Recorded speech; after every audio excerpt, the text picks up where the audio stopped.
সারা দেশের অবস্থাটা কি? আজকে শিক্ষার্থীরা বৃষ্টি বন্যা পানি জমে গেছে। এই 2023 সালে 24 সালে তো যখন সিলেটে যে হঠাৎ বন্যা আসলো, আমরা তো সিলেট বিভাগের পরীক্ষা বন্ধ করে দিলাম,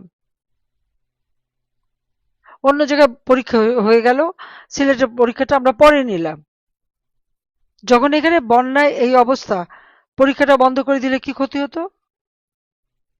এই যে বাচ্চাগুলি পানিতে ভিজে পরীক্ষার কেন্দ্রে যাচ্ছে, পরীক্ষা দিচ্ছে, আসছে, সবগুলো তো অসুখ করে যাবে।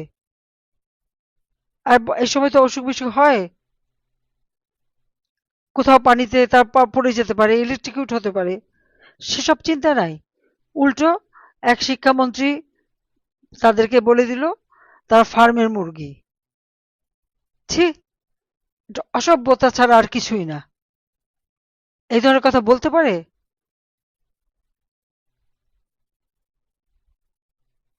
শিক্ষার্থীদের উপর মানে এইভাবে মানে বাজে মন্তব্য করা, আমরা এটা নিন্দা জানাই। আমার নামে দেখলাম আমি 35 কোটি টাকার খাবার খেয়ে ফেলেছি। তা আমি দিনে কত করে খেলাম সেটা একটা হিসাব দিক ভালো হবে। তবে আমার থেকে উপরে তো ইউনূস সাহেব নিজেই আছেন। ইউনূস সরকার মাত্র 9 মাসে খাইছে 125 কোটি টাকার খাবার। আর সংস্কার কমিটি বানিয়েছিল, তারা খেয়েছে 9 মাসে 83 কোটি টাকা। তো কোনটা বেশি?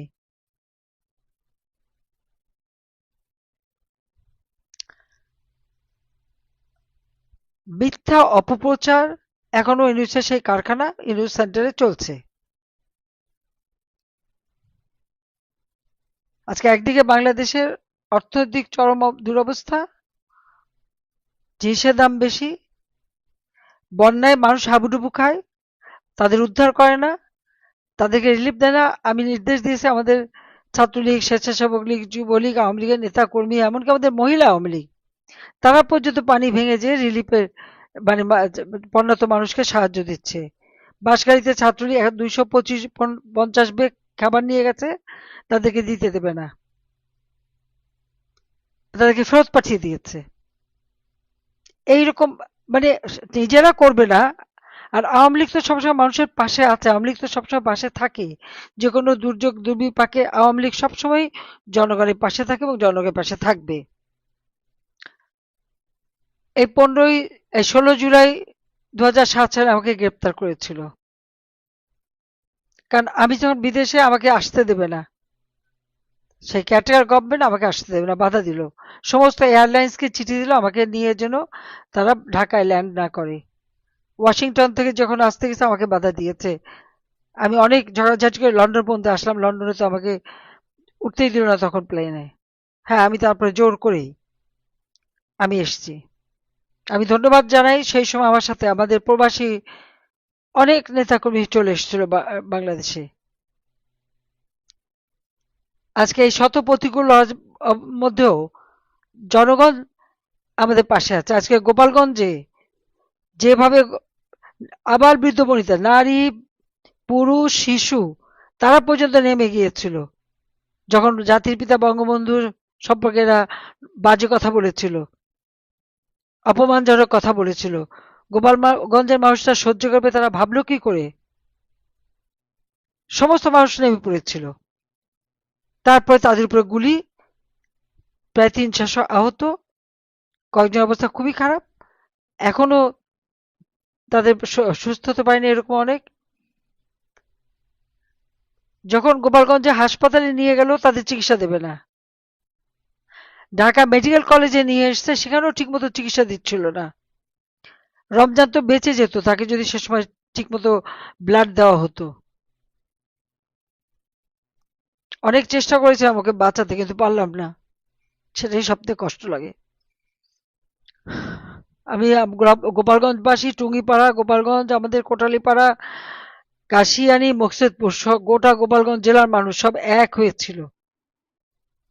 তারা যে সাহস দেখিয়েছে, আমি তাদের প্রতি আমার কৃতজ্ঞতা জানাই। কারণ আমি গোপালগঞ্জের মেয়ে হিসেবে তারা আমাকে সবসময় আগলে রেখেছে। আমি বাবা, মা, ভাই সব হারিয়ে এসেছিলাম বাংলাদেশে। কিন্তু তারাই আমাকে সব সময়, সে বাবার স্নেহ, মায়ের স্নেহ, ভাইয়ের স্নেহ তারা দিয়েছে আমাকে। আজকে জাতির পিতাকে যখন ব্যঙ্গ করেছে, বাজে কথা বলেছে, তারা রুখে দাঁড়িয়েছে। আমি তাদেরকে স্যালুট জানাই, তাদেরকে ধন্যবাদ জানাই। তারা যে সত্যিকার মানে হিরো, সেটাই তারা প্রমাণ করেছে। আর যাদের উপর যে অত্যাচার নির্যাতন, আমার মহিলা আওয়ামী লীগের নেতা, তাদেরকে পর্যন্ত গ্রেপ্তার করেছে, সন্তান সহ গ্রেপ্তার করেছে। আজকে আমাদের নেতা কর্মীরা 2টা বছর ধরে কারাগারে বন্দী। সকল রাজবন্দীদের মুক্তি দিতে হবে, সমস্ত মামলা প্রত্যাহার করতে হবে। যত মিথ্যা মামলা দিয়ে হয়রানি, কেউ কেউ আর দিচ্ছে না তো, পরিবার সহ, এমনকি শ্বশুর বাড়ি সহ দিচ্ছে। তো এই অবস্থা থেকে মানুষকে বাঁচাতে হবে। আমি সিদ্ধান্ত নিয়েছি এই জন্য যে ঠিক আছে, মরতে তো একদিন হবেই। আর আমি তো বারবার মৃত্যুর মুখ থেকে ফিরে এসেছি, তো মরার আগে তো আমি উঠতে চাই না। আমি বাংলাদেশে যাব। এখন আর বলছে কি, ওবায়দুর রহমানের মেয়ে বললো কি হয়েছে, কারাগারে থাকতে হবে। আমি বললাম, হ্যাঁ থাকবো। আমি তো বললাম